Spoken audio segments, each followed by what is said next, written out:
ordonnances, les enfants vont à l'école maintenant gratuitement.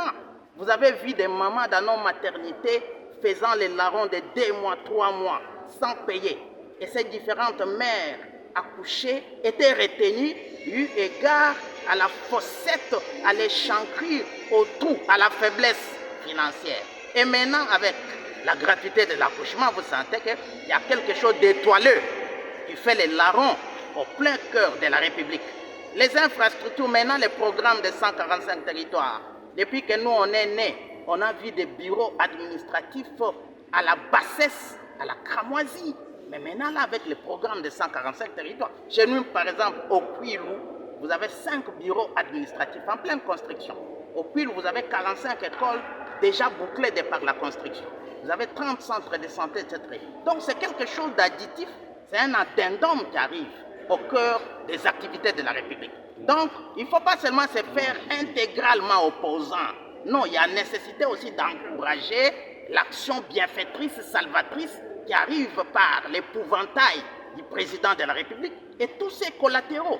Donc, il faut se faire nationaliste. Mais ce que nous nous demandons d'Aquilou, c'est que le président soit à même de boucler la boucle des travaux de l'électricité Kakobola. Hier, on l'a écouté parler sur l'esplanade universitaire quand on l'a mené à devenir docteur. Oui, il a cité Kakobola. Mais nous voulons qu'avant le début de la campagne électorale, si vraiment tu quittes Idiofa, Gungu peuvent avoir la lumière, ce sera un applaudissement très abracadabra, très colossal, très rocambolesque de la part du président de la République. Et s'il peut vraiment se mettre à aiguiser la route Mongata-Bandundu, figurez-vous que la province du Kouilou a pour capitale Bandundu, mais Bandundu est isolée. Et autrefois, j'ai qualifié ça d'ignominie. C'est une honte, j'ai qualifié ça d'onomatopée. Onomatopée, c'est une confusion, c'est une contradiction, c'est un cassement biologique. Et j'ai qualifié ça de boubouaise. La boue, c'est un désarroi, c'est un trouble, c'est une opprobre. Donc, la province du Kouilou, c'est quand même un quartier latin, d'où provenait la pluralité d'intellectuels et de savants de cette république. Mais malencontreusement, cette province passe pour être lynchée, éclipsée de par le développement. Mais comme le slogan c'est celui-là, R signifie reconnaissance, la renaissance, D c'est le développement, C c'est la crédibilité, ça c'est le président de la République qui l'a dit.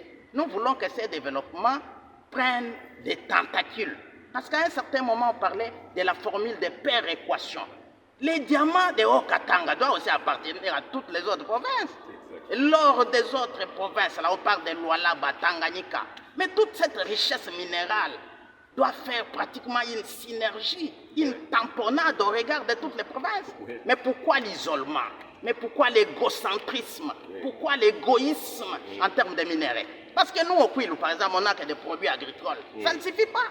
Donc, il va falloir que le président de la République vole au secours, qu'il aille vers la rescousse de toutes les autres provinces qui doivent connaître l'équilibrisme. Voilà, donc une longueur d'onde appartenant à toutes les provinces. Mais sinon, nous saluons de justesse l'intervention à balles réelles. Voilà, la réforme de la police, c'est intéressant. La réforme de l'armée, c'est intéressant. Avec un calme vicieux de la vitesse d'Autriche que prenaient les M23 et les autres groupes locaux. Mais maintenant, là, vous sentez qu'il y a arrêt du jeu. Parce qu'il y a un leadership très fort, musclé, saisonnier, sous la barbe du président de la République. C'est ce que nous adorons, c'est pourquoi d'ailleurs nous appartenons. Nous vous remercions, honorable président, en même temps romancier et philosophe de la lumière. Félicitations. Vous êtes le prochain